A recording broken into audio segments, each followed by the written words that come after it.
Every leader talks about putting people first. Very few actually build a system that actually proves it. My guest today built a successful digital marketing agency, strong revenue, growing client base, numbers heading right in the right direction. And his team was unfortunately quietly burning out. The pressure from big contracts, big clients was really affecting them. The pace was unsustainable, and the environment they had built without realizing it was one that was slowly eroding the people behind every result. What happened next is what separates the leaders worth listening to from the ones who just got lucky.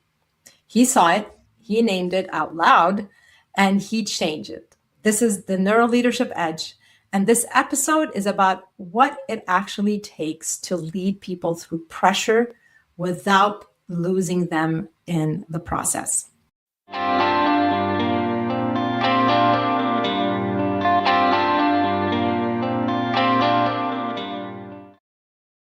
Welcome to the Neuro Leadership Edge, the show where we unravel what it actually takes to lead under pressure, perform at the highest level, and build that mental mindset and architecture that holds when everything around you is moving really fast.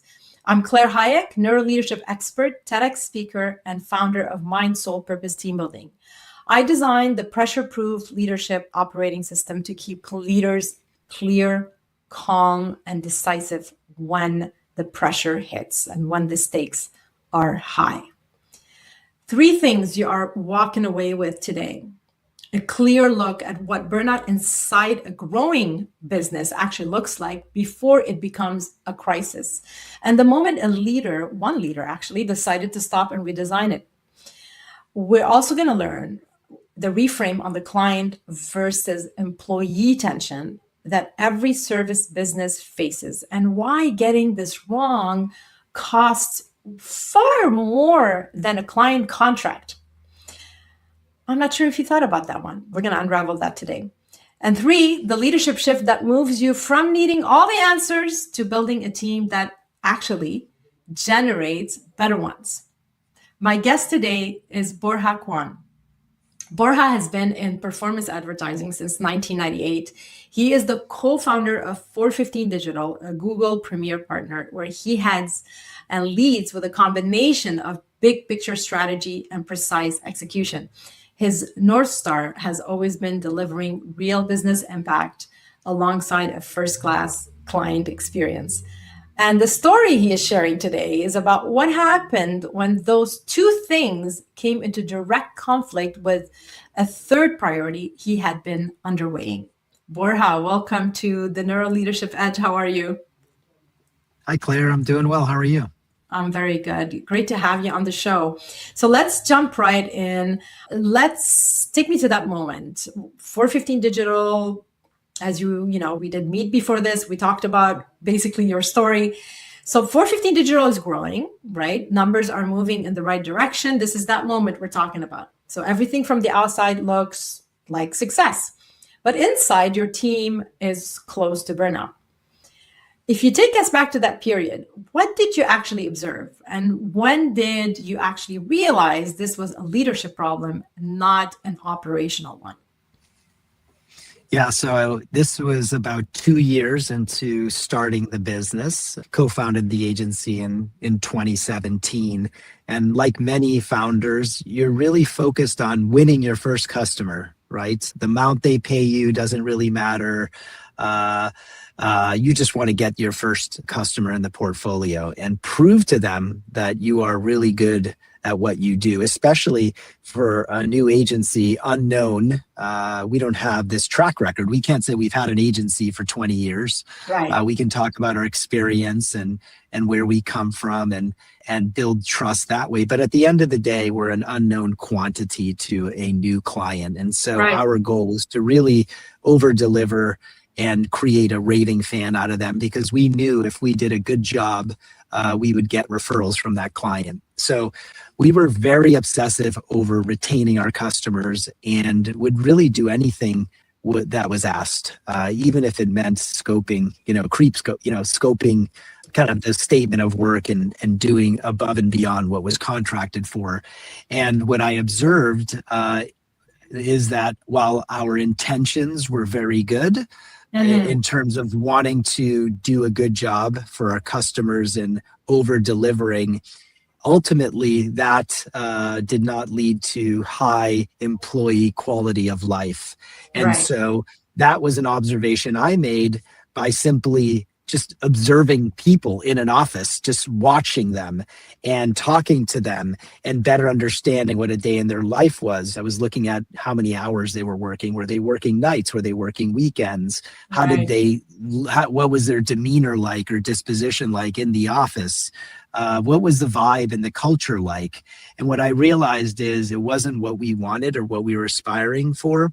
And I was realizing quickly that those pressures were somewhat coming from the customer, but a lot of them were coming from leadership, i.e. myself, right? So some of the client pressure existed, but a lot of that pressure was being created by us or myself, let's say, in this case, because we were so obsessive over retention and it was a hyper competitive environment and we knew other agencies were going after our clients and trying to win that business.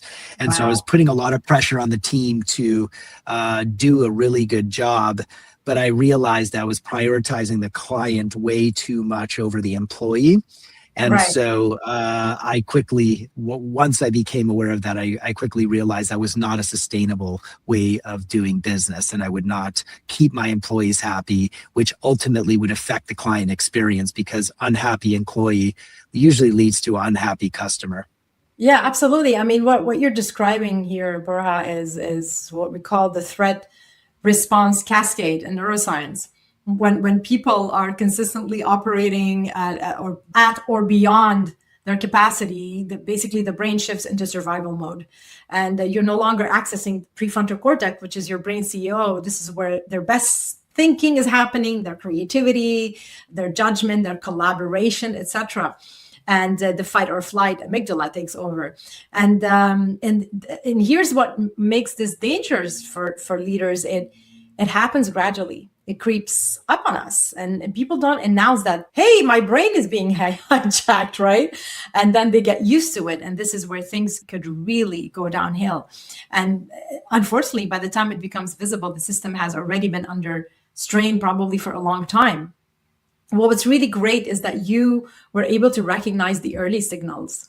And that is a skill most leaders never really develop, unfortunately, because they are too focused on the output to notice what's happening to the people producing the output. That's the irony of it, right? Now, you made a decision to flip the priority. Employees over clients. Simple. That is a statement that makes a lot of leaders uncomfortable. I'm sure a lot of our listeners going, what do you mean? Wait a second. Especially when we're talking about this in a service business. And I can totally relate to that, right? I'm really curious about this. So, because, the client relationship is so important, and that client relationship is your revenue, right? Walk me through that shift. What did it actually look like in practice when you said, employees over clients? And what did you say to your team when you named it out loud, basically? Yeah, well, obviously, as a sales pitch, I don't think prospects would be very impressed with me making that the first point, employees over client. Obviously, because clients think they only matter, right? Yes, for the most part. So what I want to be clear with is, yes, we made that shift, and yes, I acknowledged it. And most importantly, what I wanted to do is talk to the team and make this actually part of a meeting. And it was really the sole subject that I wanted to discuss. And the first thing I did was acknowledge my failure as a leader and make them aware that I made a mistake. Like, plain and simple, team, I want you to know my intentions were good, my execution was bad, and I recognize that not making it employees over clients was the wrong decision. And so that was the first thing I did, was acknowledging my wrongdoing or failure as a leader. And then also equally, if not more important, was what is the shift I'm going to make in order to make this a better place to work for them, right? Which essentially is what we're talking about here. So it was, hey, I understand I made a mistake. Let me explain why I did what I did. So they understood kind of my thinking as a founder. And I said, hey, obviously it's very competitive. We're a newer business. We're trying to prove ourselves. I really want to make a good impression on these clients. I want to do everything we can to make them successful. So this is why I did what I did. Now, it's not excusing that decision, because what I'm telling you now is I'm realizing that was the wrong decision. But I wanted to tell you why and the reason I was doing what I was doing. Right. And I mean, when a leader is transparent about a mistake and commits to a different direction, that's amazing. It really shifts the whole room, right? And establishes that trust. And that's the first step. But please go ahead, continue. Yeah, and it's also about, being vulnerable and admitting that you are not perfect. You can't you can't make it seem, even if you're the co-founder, CEO, president, whatever title you are, that doesn't mean you don't make mistakes. And that doesn't mean you're not trying to figure things out. And so what I try to do with people is say, hey, I'm going to try to be perfect, but I will never be perfect. So I'm going to try to do the best I can. And there will be times where I will make a mistake. And what I want you to know is that I'll always be honest. I will tell you where my failures are, and I will not repeat those a second time. Right. And so like for me, it's about saying, hey, even though I carry this title and this responsibility, I still am a human, and I'm going to make the occasional mistake. Hopefully I don't make these often, but or make big ones. But the point is I'm here to tell you I made a mistake. And it's important because people respect you more when you acknowledge that, and they can relate to you more too. So they can say, hey, he's going to come clean. He's going to tell us when he does something that he doesn't agree with, or he also has a good pulse on how we're doing or what the culture is like. So that matters to me. So that's why I did it. And I did make it clear to them, this doesn't mean, by the way, that being in a professional services environment, our clients are not allowed to be demanding. They can still be demanding. They're paying a premium for a service. We have to provide the best in class service. So that isn't what I'm talking about here. It's really just the things that I'm doing internally to create more stress in your life that I want to address and become better at. And I think that right there solved for 98% of the issues, right? And then whenever there's a client that's excessively demanding on a teammate, I would just say, hey, that's when you use me as a resource, and I will intervene, and I won't put that responsibility or burden on you. And I'll come in and I'll talk to the client on your behalf and say, hey, listen, Claire really cares about your business and is working hard, but we can't be excessively demanding and having her focus on your account only, because honestly, that's not really what the scope of work defines. So I try to coach them, mentor them, help them in that way if it's client driven. But my part, I kind of addressed and said, this won't happen again. Yeah. I mean, you pretty much owning to your title and to your responsibility as a leader and have their back. And, that's how trust is developed. This is how it's built, basically through moments exactly like the one you're describing right here. So you are showing up at that moment as a human being who sees what's happening and is acting the right way to protect everyone, his assets, which are his employees, as well as their clients, right? I mean, it's a win-win for everyone. You said something I want to stay with, that you wish more leaders understood that clarity matters more than certainty during change. That is a distinction most leaders miss. They wait until they have all the answers before they communicate anything. And, staying silent, what happens is their team, pretty much they have to fill the gap, right? And usually, unfortunately, it's with the worst possible interpretation. Somebody's going silent, especially the leader. So what does leading with clarity actually look like when you genuinely do not have all the answers, in your opinion, Borja? Yeah, I mean, I think, clarity matters more than certainty, because certainty is often unavailable, while clarity is always achievable. So I think clarity is what enables action. And so for me, I believe in just in general, my philosophy is being brutally transparent with the team on things, both the good and the bad. And I say this to anybody who interviews at my organization. I say, really ask me whatever you want, right? Whatever is top of mind, whatever is most important for you to learn about this business or myself or the role. I want to be as honest and transparent as possible. So for me, clarity is really important because I feel like when you're very clear with people, they're able to understand what the expectations are. They're able to contribute more. Ambiguity is where things start to, you start to create a lot of friction, right? Whether it's a client relationship or an employee relationship, when things are vague or not clear is where people start feeling a bit lost and they don't know which direction to go. And so I'm such a stickler with being clear with communication because I found that every relationship that fails, it usually comes back to bad communication or lack thereof. Right. So I mean, go ahead. Sorry. No, I was just going to say, like, it's to me the single most important skill set. And as a leader, really, it all starts with being clear with people, right? So for me on day one, I want to understand what you want to get out of this journey working for my company. No different than I want you to understand what I hope to get out of you, because it's a value exchange, right? You're coming here to work at 415 Digital with the hopes of achieving certain goals and objectives. Professionally, financially, personally, whatever they are. And me as the employer are looking to get contribution from you. So we both have to be very clear with what we want to get out of this experience that we're about to embark with together. And then we have to work together to help us accomplish that, because I'm going to define what I want to get out of you, but I need to also put a plan together. I need to make sure that I track the progress or lack thereof.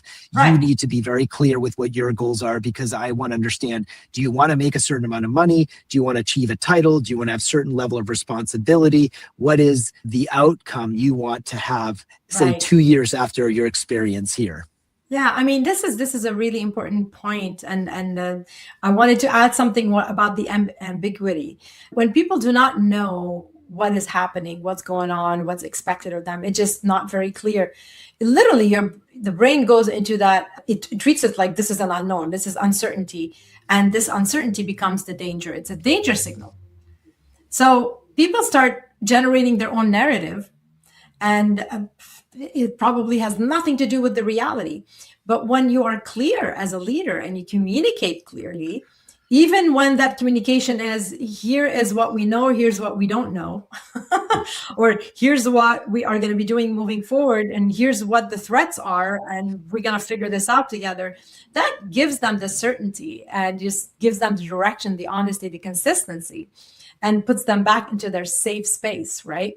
So that's something that is so important that sometimes we take for granted, because as leaders, we are struggling with our own uncertainty and not knowing what we're doing. Also, sometimes, even if, sometimes what you're doing, you cannot predict everything, but saying it out loud and putting it out there, and to your point, being able to have that conversation and people feel that they can come to you.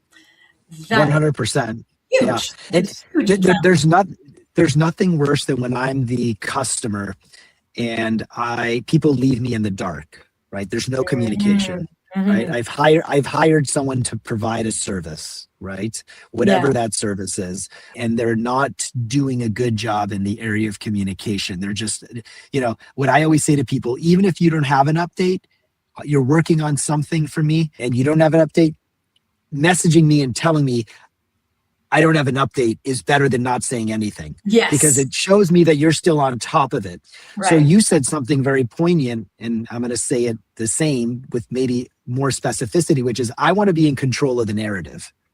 So like for me, I want to be the one to be in control of the narrative, good or bad. And I think when people do that, I think people feel more connected, because the last thing I want there to be is speculation.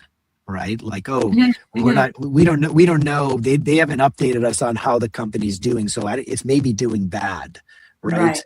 Or there's just various scenarios whereby I think people start making their own sort of connections or narrative, and then it's really off base. So really, it's important to be really clear with your communication. It's a very important leadership skill set. Absolutely. I couldn't agree more. Now, you were honest about something that I really respect. So when we had our conversation prior to this episode, you said retention is still hard. The pressure from large clients still there. You are still Mhm. navigating that tension every day. And of course, I mean, I think people that don't admit to that are either living in the dark or just in complete denial or just pretending, right? So for leaders listening who are in the middle of this right now, not on the other side of it, right inside of it, right? What do you want them to know about leading through that tension of basically the pressure of having large clients and not knowing all the answers and having that tension every day?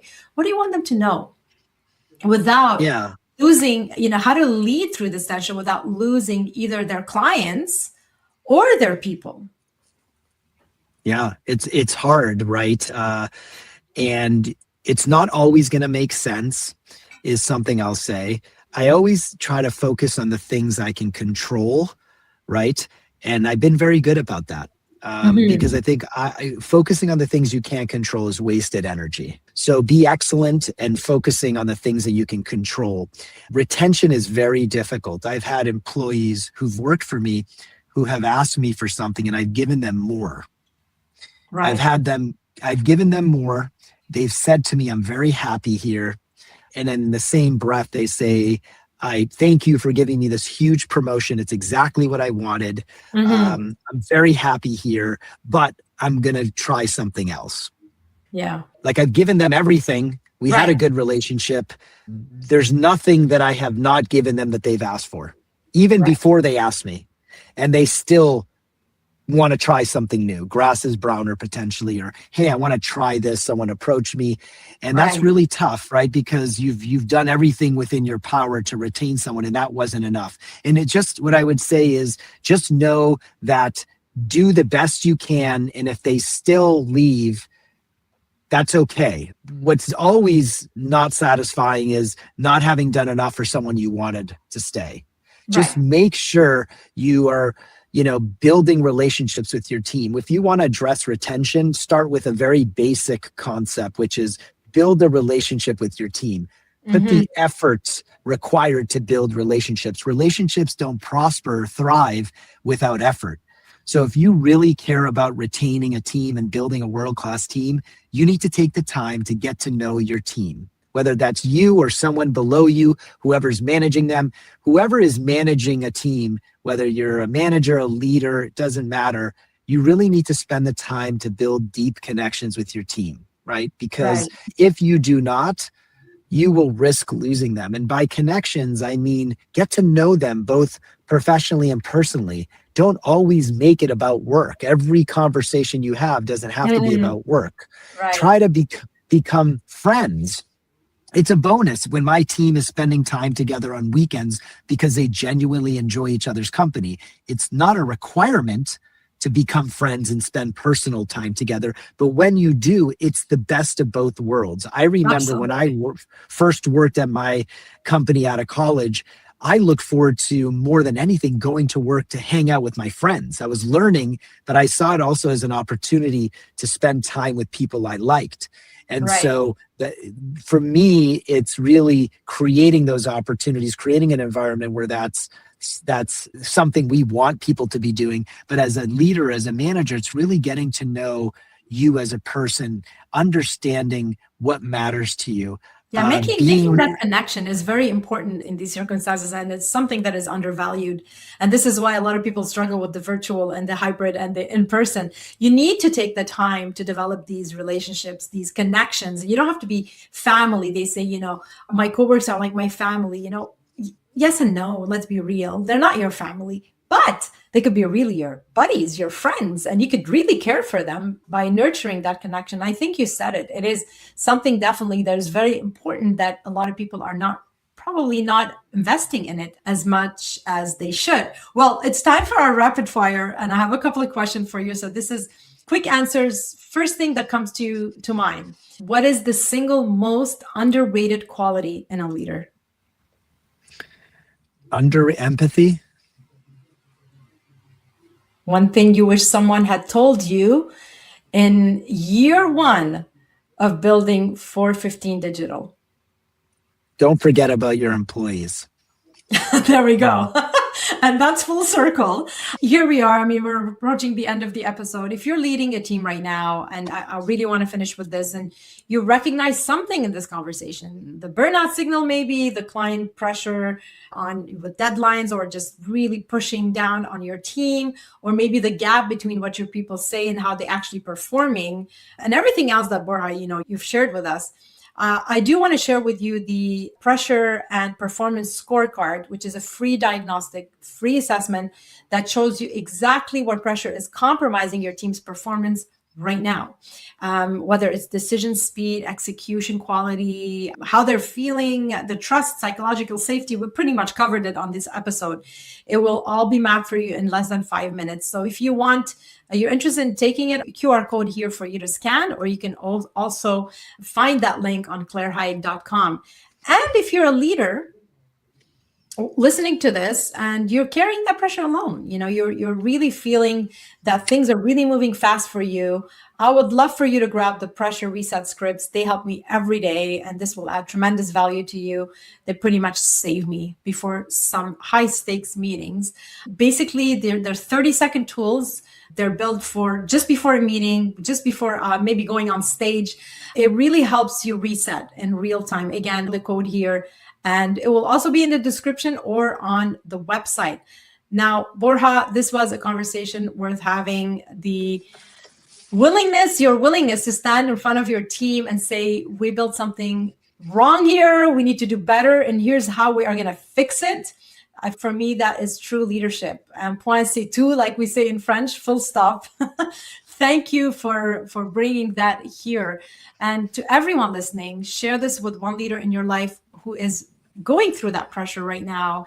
This episode might be exactly what they need to hear. And if you have not subscribed yet, please do it now. Every follow, every subscription helps the show reach higher and bring you the caliber of guests and conversation that actually make a real difference in how you lead. Borja, any last words for our listeners? No, thank you for having me. It's been enjoyable. Well, thank you for coming to the show. Everyone, lead boldly, stay human, and turn every challenge into a gift. There's always a gift.